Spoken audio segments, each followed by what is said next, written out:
దగ్గర నుంచి ఇంత తీసుకెళ్తున్నప్పుడు మీకు ఏదో ఒకటి తిరిగి ఇవ్వాలిగా. అందుకే చిన్న సలహా, ఐశ్వర్యం అంటే ఆస్తి పోగేసుకోవటం కాదు, మనకంటూ నలుగురు మనుషులను సంపాదించుకోవటం.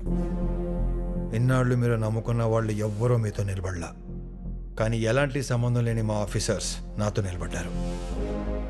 ఈ లెక్కన మీకన్నా నేనే ఎక్కువ సంపాదించాను. ఉంటాను.